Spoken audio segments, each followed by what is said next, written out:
What is Gonzo? I am Gonzo. You are Gonzo. We are Gonzo.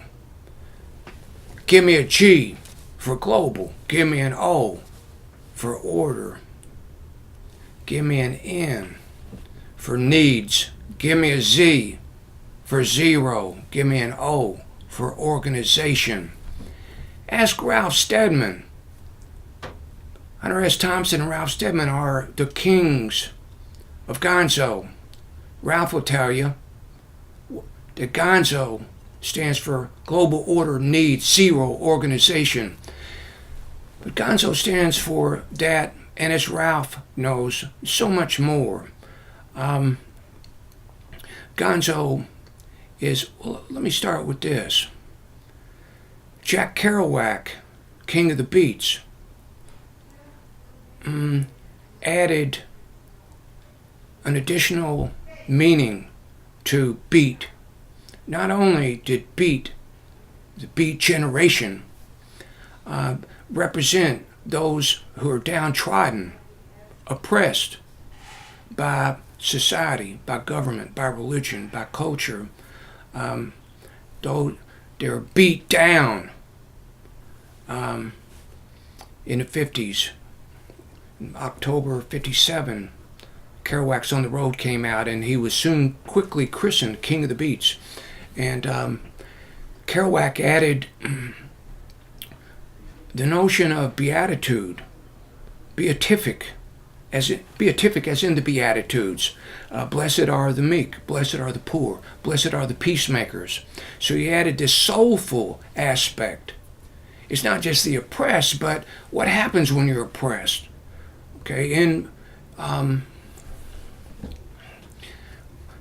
Kentucky, well, Kentucky is a place where diamonds are created because of the intense pressure from all sides. I've said that before, and I'll say it again. When you're oppressed, there's intense pressure coming from all sides. So what does that do to you? Well, it can break you. It can certainly break you. And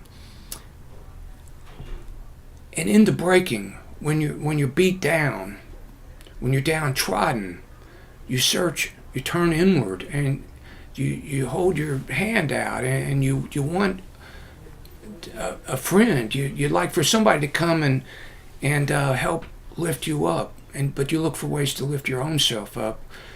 But you look into your soul and into your spirit, and you pray. You connect with the source of all being inside yourself.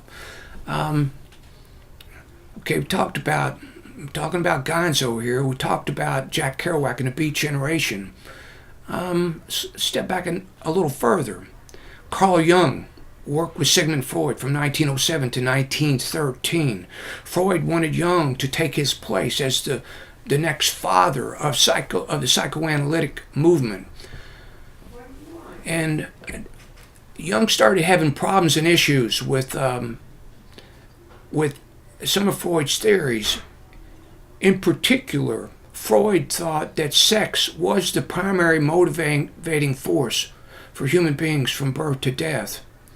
But Jung, from his own experience, recognized that yes, that's true, but only to a point. It's only half the story.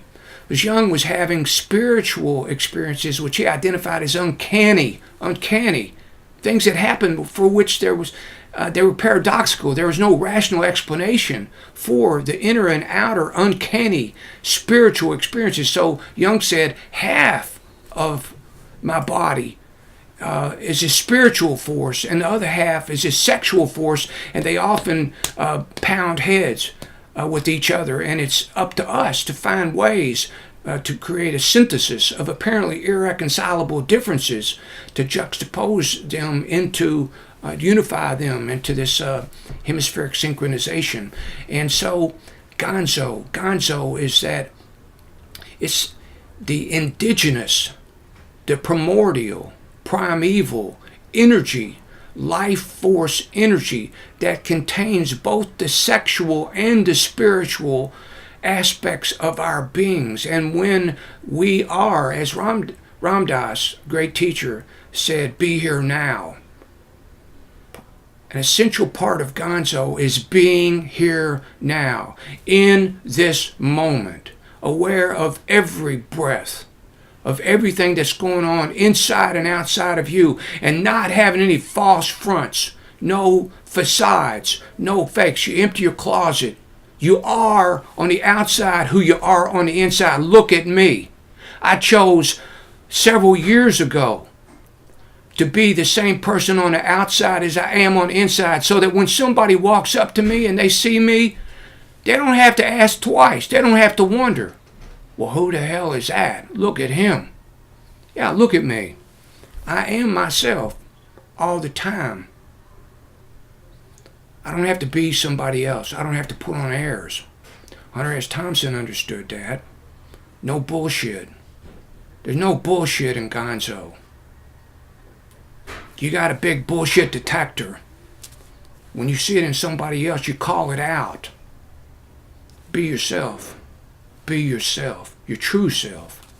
Not a phony. Not... One of the great breakthroughs of Gonzo was to identify, to point out that objectivity, one of the main precepts of the scientific method, the notion of objectivity, quantum physics disproved. Quantum physics proved that there's no such thing as objectivity, because the observer changes the experiment.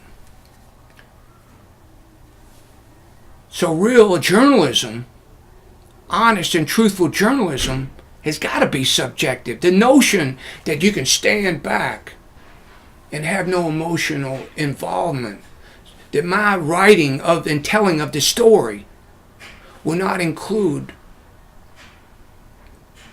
be influenced by my own emotions, is bullshit. I don't care who tells a story. You'll influence the story from your own belief system. So the honest approach to storytelling, the Gonzo approach, is truth. It's truth. And it's spontaneity. It's right now, right here. I am Gonzo. You are Gonzo. We are Gonzo.